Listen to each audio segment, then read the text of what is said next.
गासै मिडिया नायगिरि खौरां नायगिरि गासै रायजो राजाफोरनि सिगां बे समाव बेलासिनि गाहाम हामलायनाय आरो खुलुमनाय आं जासिहरबाय। दा बे समाव नैबे दिनैनि बे नोंथांमोननि मिडियानि गेजेरजों आङो गासै रायजो राजाफोरनिसिम आङो मोनसे खौरां दैथायहरनो नागिरदों बा फोसावनो नागिरदों जे जोंनि जितिदुवा दख'रा दुलाराय बर' फरायसा आफादा लोगोसेयैनो थाइखाजुरा दालाइसा एबसु जोङो जथायै नैबे थाइखाजुरा ओनसोलनि सिङाव थानाय रायन' गेलेग्रा गेवलां फोथाराव जे जोंनि जितिदुवा दख'रा एबसुनि खुंगा 20थि बोसोरसालिया जुथुमा आरो थाइखाजुरा दालाइसा एबसुनि 5थि बोसोरसालिया जुथुमा बेखौ जोङो गाबोन 13 डिसेम्बर आरो 14 डिसेम्बर बे साननैनि मेहेरगोनां हाबाफारिनि गेजेरजों गाजा गोमजायै जोङो बाहाय खुंफुंनो थाखाय जोङो थाम-थिम खालामदों आरो बेबायदिनो गाबोन 13 अक्ट'खालि जोंहा हाबाफारि बायदियै जोङो बाहाय गाबोन फुंबिलिनि 9 रिंगानिफ्राय बाहाय जोङो मा होनदों बेखौ जोहोलाव सोमला बसुमतारी बुलुर बादायलायनाय बे खेलाखौ जोङो गाबोन 9 रिंगानिफ्राय होगोन आरो बेनि उनाव हिन्जावसाफोरनि जे काबादि मुंख्लं गायदे हेलेना जे गोसोखां काबादि बादायलायनाय बे हाबाफारिखौ जोङो गाबोन फुंबिलियाव जोङो बेखौ जागायगोन आरो लोगोसेयैनो गाबोननि जे दिनाव जोङो फरायसाफोरनि जे थुनलाइयारि बादायलायनाय बे हाबाफारिखौबो जोङो गाबोननि गेजेराव जोङो खुंफुंगोन आरो बेनि उनावहाय जोङो मोनाबिलि समाव जोंहा देंखोगिरि दैखं खुंगुर गोसोखां 1, 2, 3 देंखोमु बादायलायनाय बे हाबाफारिखौ जोङो मोनाबिलि समाव जोङो बादायलायनाय हाबाफारि बेखौ जोङो खुंफुंगोन आरो फैगौ 14 डिसेम्बर खालि जोङो बाहाय जोंहा माखासे हाबाफारि जोङो लाबावदों जे 14 डिसेम्बर खालि जोंहा हाबाफारिया जागोन फुंबिलि 9:30 रिंगानिफ्राय जे जोङो आथिखालाव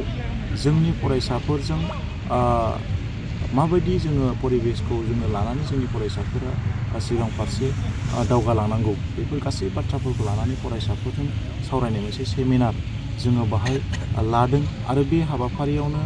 जोंहा फरायसाफोरजों सावरायनाय हाबाफारियाव फुंखा सुबुं महरै बाहागो लाफैगोन जोंहा सार डक्टर अजित बर'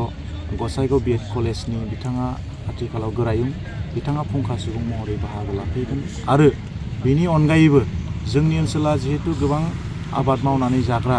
आरो गोबां रायजो राजाफोरा आबाद मावनानै जायोब्लाबो आथिखालनि माखासे जे जोंनि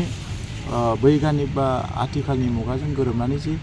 खामानि जे आबाद मावनाय बेखौ माखासे सुबुंफोरा बा माखासे आबादारिफ्रा मिथिया दा बेखायनो जोङो खोब गोजोननाय मोन्दों जे गाबोन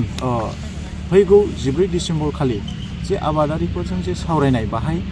जोङो जोंनि बे चिरां ओनसोलनिनो सिङाव थानाय बिजनीनि सासे जाफुंसार मुंदांखा आबादारि आरो आबाद मावनायनि गेजेरजोंनो पद्मश्री बान्था मोननो हानाय मानाव गेदेर सर्बेस्वर बसुमतारी बिथाङा बे जोंनि आबादारिफोरजों जे सावरायनाय हाबाफारि बाहाय बिथाङा बाहागो लाफैगोन आरो लोगोसेयैनो मा होनदों मुस्रि बिन'द बसुमतारी एसिस्टेन्ट डाइरेक्टर अफ एग्रिकालसार क'क्राझार डिस्ट्रिक्टनि बिथाङाबो फुंखा सुबुं महरै जोंनि बे हाबाफारियाव बाहागो लाफैनानै गोबां बिथिङाव आबाद मावनायनि सायाव बिथाङा जोंनो गियान होलांगोन दा बेखायनो आं खावलायहरनो सानदों जोंनि ओनसोलनि गासै रायजो राजाफ्रा जाहाथे लैहोर लैहोर बे हाबाफारियाव बाहागो लाफैनानै जाफुंसार खालामो दा बेखिनि आरो सानजौफु 12 रिंगायाव जोंहा बाहाय गेवलां मेल मोनसे जोङो लागोन आरो बे गेवलां मेल जागोन आरो बे गेवलां मेलाव जोङो गुबैयै गोजोननाय मोन्दों जोंनि दुलाराय बर' फरायसा आफादनि आथिखालाव दुलाराय बर' फरायसा आफादखौ गोख्रोङै दैदेनबाय थानाय जे जोंनि दुलाराय बर' फरायसा आफादनि आफादगिरि मानाव गेदेर मुस्रि दिपेन बर' सारा